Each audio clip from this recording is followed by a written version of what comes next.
आज सकाळी उठलो आणि अगदी वेळेवरती एक प्लॅन झाला. प्लॅन असा होता की आज आपण जाणार आहोत प्रमिलाताईंच्या घरी.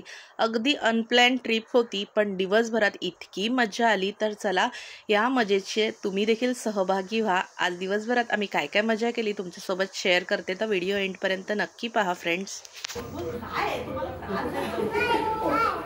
Welcome welcome welcome welcome welcome. स्वागत आहे तुम्हा सर्वांचं. हॅलो बोल. हॅलो. साखर कशी लागते? मीठ कसं लागतंय? आणि मिरची कशी लागते?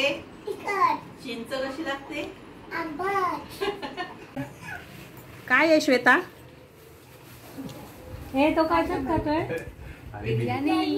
त्याला प्लेट देऊ. Chicken lollipop. Chicken lollipop. हे काय आहे नूतन? रियान. छान आहे बिर्याणी. रियान बाय ताई हा लॉलीपॉप. बिर्याणी. अरे वा वा. सागर काय रे? Chicken lollipop.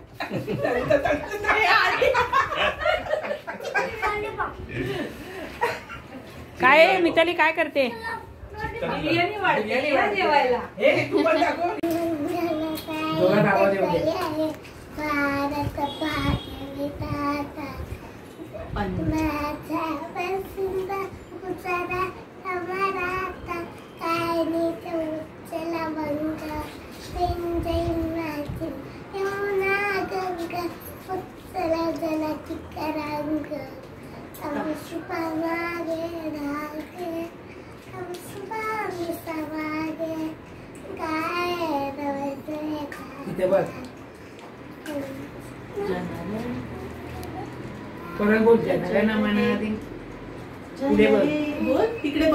जय हे जय हे जय हे जय जय जय जय हे.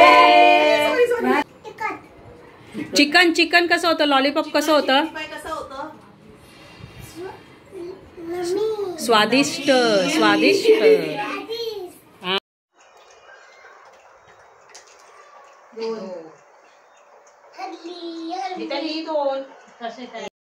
तर मंडळी जेवण झालं, थोड्याशा गप्पा टप्पा झाल्या, रियांचं वंदे मातरम सुद्धा झालं. तर म्हटलं चला थोडंसं गेम खेळूया, कारण जेवण थोडंसं पचायला सुद्धा पाहिजे. त्यानंतर मग आम्ही ठरवलं होतं कुठेतरी बाहेर जाऊया.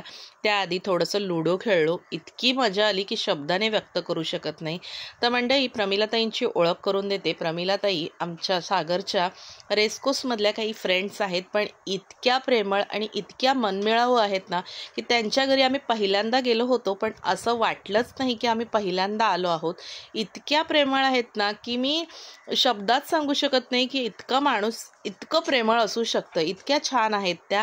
आणि मला खरं सांगते त्यांच्या घरी जाऊन इतकं बरं वाटलं ना की जसं काय मी माझ्याच घरी आले असं मला वाटत होतं. आणि इतक्या छान आहेत त्या स्वभावाला पण आणि व्यक्तिमत्व म्हणून पण. आणि आम्हाला नंतर त्यांनी जीवदानी मातेचं दर्शन करवलं आणि त्यांच्या एरियातली एक साईबाबांचं मंदिरसुद्धा दाखवलं, दत्त मंदिर दाखवलं. साईबाबाच्या मंदिराविषयी इतकं छान छान त्यांनी मला एक्सप्लेन केलं आहे ना, मी पुढे तुम्हाला सांगणारच आहे.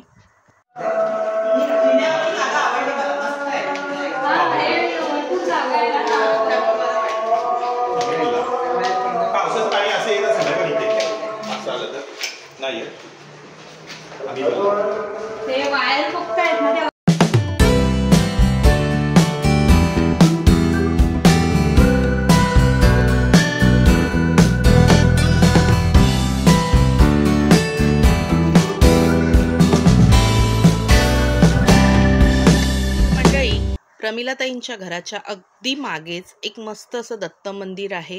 खूप छान असं एन्व्हायरमेंट आहे. ॲक्च्युली विरारचं एन्व्हायरमेंट इतकं छान आहे. दगदगीच्या जीवनापासून थोडंसं लांब आणि शांत असं राहायची इच्छा असेल ना, तर माणसाने कुठेतरी लांब फिरून यावं म्हणतात. तर लांब तर आपण जाऊ शकत नाही, पण आम्ही विरारला गेलो होतो ना, तिथे प्रमिलाताईंनी सांगितलं चला मी तुम्हाला मंदिर दाखवते. तर दत्त मंदिरामध्ये गेलो होतो. ॲक्च्युली मंदिराच्या आत आम्ही गेलो नाही, कारण आम्ही चिकन खाल्लं होतं आणि दत्त मंदिरामध्ये चिकन खाल्ल्यानंतर जाऊ नये, कारण दत्त महाराजांना ते असं म्हणतात ना की चालत नाही म्हणून. त्यामुळे आम्ही काय मंदिरात वगैरे गेलो नाही, पण मंदिराचा परिसर इतका सुंदर होता की मन अगदीच सुख मिळतं ना मंदिरात गेल्यानंतर. त्या मंदिराच्या सुखाची भावना इकडे येत होती. मंदिरामध्ये खूप वेगवेगळ्या प्रकारची झाडं झुडपं होती, त्यातलंच एक हे झाड. या झाडांतल्या ह्या फळांना काय म्हणतात तुम्ही मला नक्की सांगा. आमच्याकडे यांना ना उंबर असं म्हणतात. त्यानंतर ना आम्ही थोडंसं असं परिसर फिरलो आणि नंतर आम्ही निघालो आणि नंतर आलेलो आहोत या साई मंदिरामध्ये. तर मंडळी, हे साई मंदिर गावठाणामध्ये विरार वेस्टला आहे. ह्या मंदिराचं 12 फेब्रुवारीला वर्धापन दिन असतं आणि वर्धापन दिनाला इतका मनोरंजन सोहळा इथे साजरा केला जातो. आणि या मंदिरामध्ये ना भरपूर वेगवेगळ्या प्रकारचे फिल्म स्टार म्हणा किंवा सिरियलचे स्टार म्हणा किंवा डान्सर म्हणा, गोविंदापासून सर्वजण ह्या मंदिरामध्ये येतात. ह्या मंदिरामधली अशी मान्यता आहे की 12 फेब्रुवारीला जो त्यांचा वर्धापन दिन असतो ना, त्या वर्धापन दिनाला जर एखाद्या ॲक्टरने किंवा एखाद्या सिंगरने परफॉर्म केला ना, तर त्याच्या करिअरची सुरुवात अशी खूप छान होते म्हणतात. तर मंदिराचा परिसर इतका साफ, सुंदर आणि स्वच्छ आहे ना की इथे आतमध्ये एंट्री केल्यानंतर तुम्हाला इतकं मन भरून येईल, इतकं प्रसन्न वाटेल ना की तुम्ही अपेक्षाच करू शकत नाही की इतकं छान पॉझिटिव्ह वाईब्स येतात ना या मंदिरात आल्यानंतर. मला पर्सनली, मी मंदिरात तर अशी जातच असते, पण ह्या मंदिरात आल्यानंतर इतकं पॉझिटिव्ह वाटलं ना की एक वेगळीच पॉझिटिव्ह वाईब्स तयार झाल्या मनामध्ये. आय डोंट नो काय आहे या मंदिरामध्ये, पण मला पर्सनली हे मंदिर खूप आवडलं. इकडचं नक्षीकाम म्हणू नका, इकडच्या मूर्त्या म्हणू नका आणि इकडचं ओव्हरऑल जे परिसर आहे ना, हा देखील खूप सुंदर आहे आणि खूप बघण्यासारखा आहे. भरपूर प्रकारच्या गणपतीची, कृष्णाची म्हणा, रामाची म्हणा, इतक्या छान छान मूर्त्या आहेत. आणि मंदिरातला जो कोरीव काम आहे ना, तो देखील बघण्यालायक आहे. आणि मंदिराच्या परिसरामध्ये अजिबात गर्दी नाही, त्यामुळे ना दर्शन घेताना एकदम छान पॉझिटिव्ह वाईब्स येत होत्या. बघा, आजकालचे मंदिरं असे झाले आहेत ना की एंट्री करायची आणि चटकन बाहेर निघायचं एवढंच काम राहिलेलं आहे, किंवा काही मंदिरांमध्ये तर खेचून बाहेर काढलं जातं. तसं इथे काहीही नव्हतं. आरामात तुम्ही दर्शन घेऊ शकता, आरामात व्हिडिओ काढू शकता, आरामात तुम्हाला एखाद्या गोष्टीची किंवा एखाद्या जर कुठल्या मूर्तीची तुम्हाला माहिती हवी असेल ना, तर ती देखील तुम्ही घेऊ शकता. तर इथलं दर्शन घेतल्यानंतर आम्ही निघालेलो आहोत पुन्हा विरार स्टेशनला. विरार स्टेशन म्हणजे वेस्टवरनं आम्ही ईस्टला गेलो आणि ईस्टवरनं मग आम्ही रिक्षा करून जीवदानी मातेचं दर्शन घेणार आहोत. तर स्टेशनवरनं जीवदानीचं इतकं मस्त असं डोंगरावरती असलेले देवीचं मंदिर दिसतं, तर त्यामुळे मी इथे 2 मिनटं थांबले. मंदिराचं थोडंसं व्हिडिओ येतोय का पाहत होते झूम करून, पण तितकंसं क्लिअर येत नव्हतं. त्यामुळे मग आम्ही इकडून निघालो आणि त्यानंतर आम्ही जाणार आहोत जीवदानी मातेच्या दर्शनासाठी. तर इथे बघा, आम्ही जीवदानीला येऊन पोचलेलो आहोत. तर इथे ना रोपवे आहे, म्हणजे पायऱ्या देखील आहेत. 1300 पायऱ्या आहेत आणि 1300 पायऱ्या काय रियानला घेऊन चढता आलं नसतं. ॲक्च्युली आलं असतं, पण आई पण होती सोबत, त्यानंतर रियान पण होता. तर म्हटलं नको, चला, आपल्याला संध्याकाळ पण झालेली आहे, आपल्याला घरी पण जायचं आहे. त्या हिशोबाने आम्ही ठरवलं सगळ्यांनीच मिळून की आपण रोपवेनी जाऊया. तर इथे वेगवेगळ्या प्रकारचे स्टॉल्स आहेत, देवाचं सामानाचे स्टॉल्स आहेत, इवन दो खाण्याचे देखील बरेच स्टॉल आहेत. तुम्ही घेऊ शकता. एखाद्याला काही गिफ्ट वस्तू द्यायची असतील तर त्या देखील इथे इझिली अवेलेबल असतात. ह्या गोष्टी तर तुम्हाला माहीतच आहे, प्रत्येक मंदिराच्या बाहेर आजकाल प्रत्येक मंदिराच्या बाहेर स्टॉल्स लागलेले असतात. मार्केट ची जत्रा असते ना, अगदी तसेच स्टॉल लागलेले असतात प्रत्येक मंदिराच्या बाहेर. तर इथे बघा, ह्या पायऱ्या आहेत. इथून तुम्ही पायऱ्याने जर चढणार असाल ना, तर तुम्ही इथून जाऊन देवाचं दर्शन घेऊ शकता. तर आम्ही काय पायऱ्यांनी गेलो नाही, आम्ही गेलेलो आहोत रोपवेने. तर रोपवेची तिकीट 250 रुपये आहे पर पर्सन, येण्या जाण्याचे दोन्ही. तर तर इथे ही रोपवेची सेवा ना सकाळपासून मला वाटतं 3 वाजेपर्यंत चालू असते, 3 का 2 वाजेपर्यंत, 1 तासमध्ये बंद असते आणि त्यानंतर 7:30ला लास्ट असतं 7:30 नंतर पुन्हा हे रोपवेची जी सेवा आहे ही बंद केली जाते.